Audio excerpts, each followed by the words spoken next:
Welcome to my weight loss journey, day 36.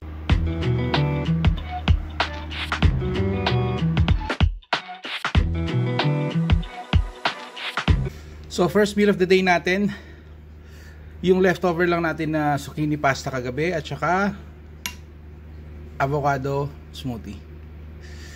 So let's eat. Start na tayo ng ating daily ride. So medyo sobrang lamig ng hangin ngayon, kakaiba. 5 check is 4:30. So dahan-dahan lang muna siguro tayo ngayon. Raos lang natin tong ating daily ride.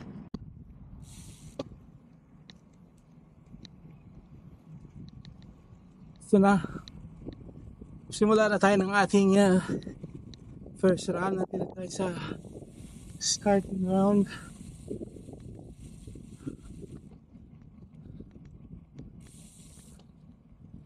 So tingnan natin ngayon kung makakailan tayo. Medyo ang pakiramdam natin pagod.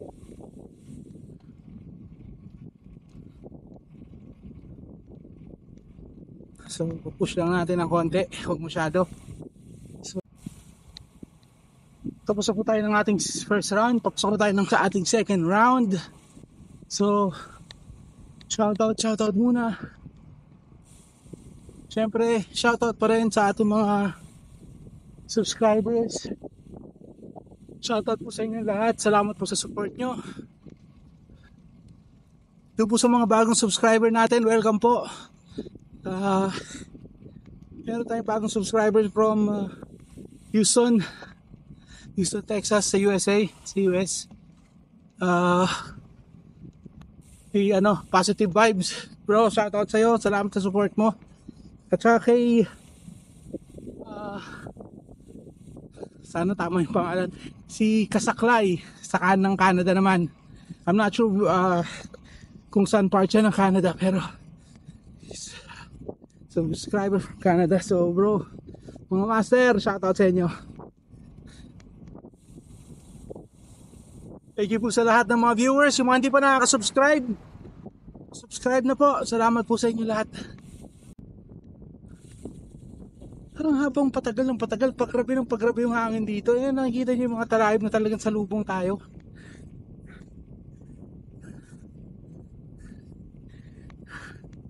Dito tayo medyo hirap sa biking natin, pero okay lang. Kailangan natin i-raos to Naisip kong baliktarin yung aking ikot, pero ewan ko ba't hindi ko ginagawa. Naisip ko pa lang kasi parang nawawala yung challenge pag wala yung mahangin. So yun lang, no? Yun lang masishare ko sa ngayon. Ditong mahangin na part na to kasi sobrang hangin niya talaga. Kung may mga naisip kayo na pag-usapan or anything na gusto nyong malaman, tanong, comment nyo lang.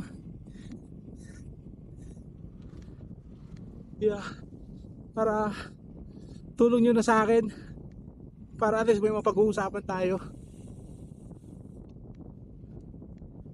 Mas madali kasing tapusin itong mahangin na to pag may kausap. Pag wala, ramdam na ramdam mo. Ang kumakausap sa iyo yung hangin. Parang sinasabi sa iyo, kaya pa?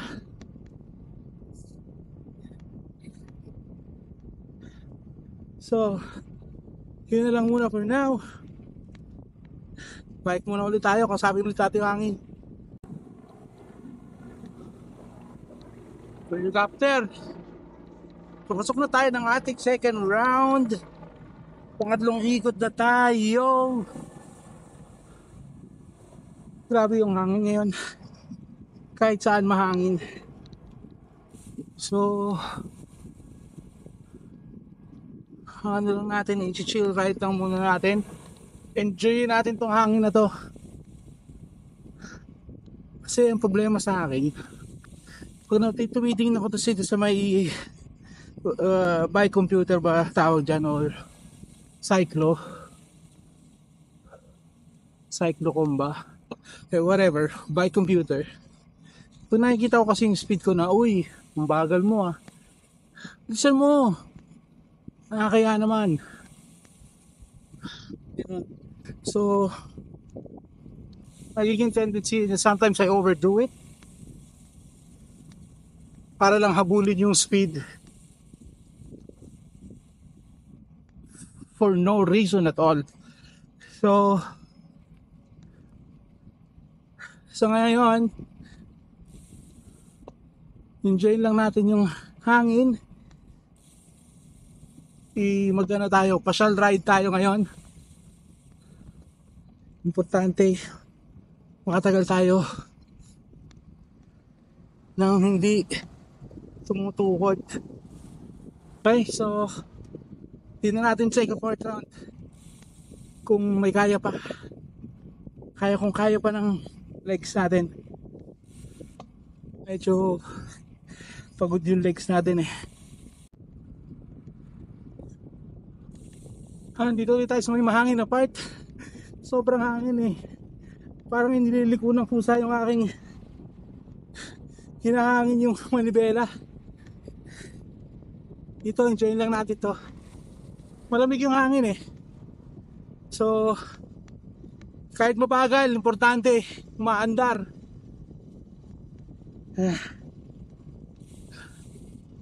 Lamig yung hangin ngayon. Kakaiba.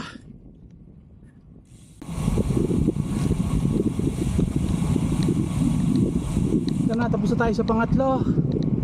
Pangapat na tayo. Kayanin natin to. Hanggang sa umaandar ang bike. Kahit mabagal, okay na rin yan.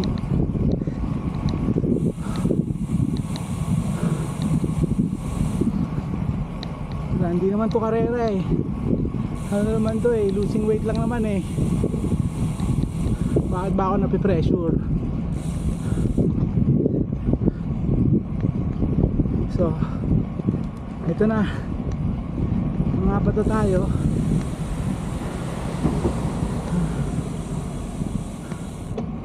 Let's go, push. Let's push this for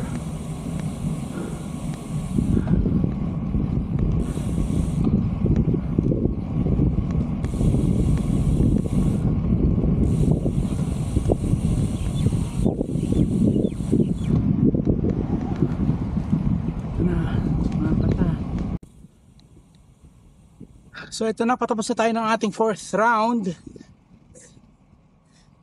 Iniisip ko, exit na tayo dyan eh. Kasi that's our bike ride for today. So we've been biking for 1 hour and 2 minutes. So another 5 hours to the house. Ayan. Iniisip ko, mag-exit na or I could go for one more. Parang kaya ko kalahati. Pero sige. Let's go for our fifth round. Fifth round, let's go. Ito na exit natin. Nalagpasan na natin. So bahala na to. Sobrang lamig kasi. Kasi hindi ako pinapawisan. Magpawis. So ito, panglima na to. See you sa exit. So andito na tayo sa may mahangin na part. Yung tanong eh, nagsisisi na ba ako na tag-5 round ako? Medyo joke lang. Kaya naman.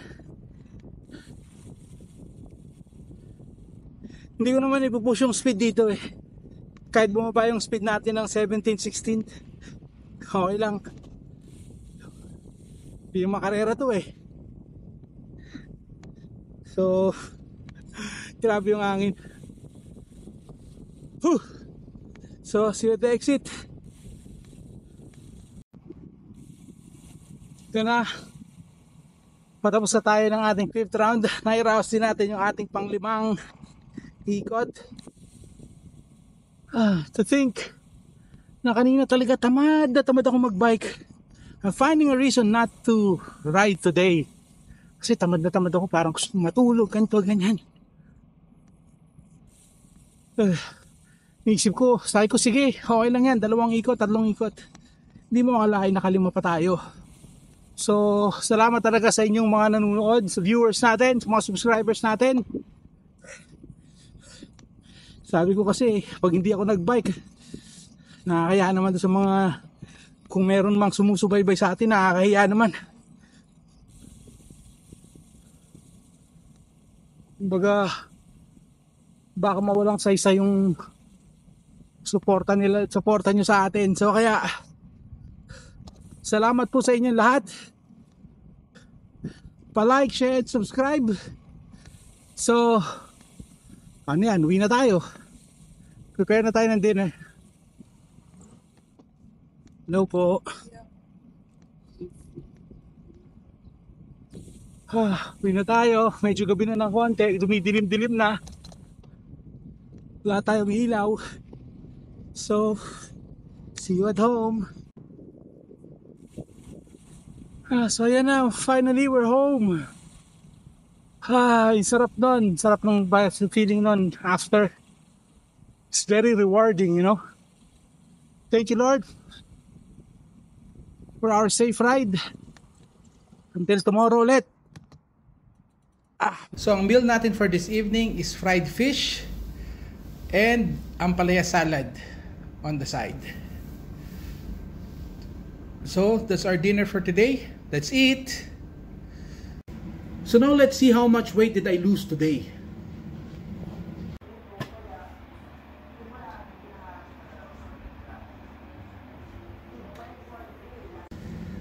So yan na yung weight natin, from 115.3 now I'm up to 115.4. So nag-gain tayo ng 0.1 kg or 100 grams. Naparami na naman kasi yung kain ko ng fish, kasi ang sarap ng fish, pati yung ampalaya salad. So actually naparami yung kain ko ng ampalaya salad mismo. Pero okay lang yan kasi nararamdaman ko naman sa katawan ko yung yung changes. Kumbaga nag-gain man ako ng 0.1, pero I feel like na nag-loss pa rin tayo kahit paano. So yung 0.1 na yan, babawiin na lang natin. So yan lang muna for now. So if you find this entertaining, interesting, and helpful, please like, share, and subscribe. See ya!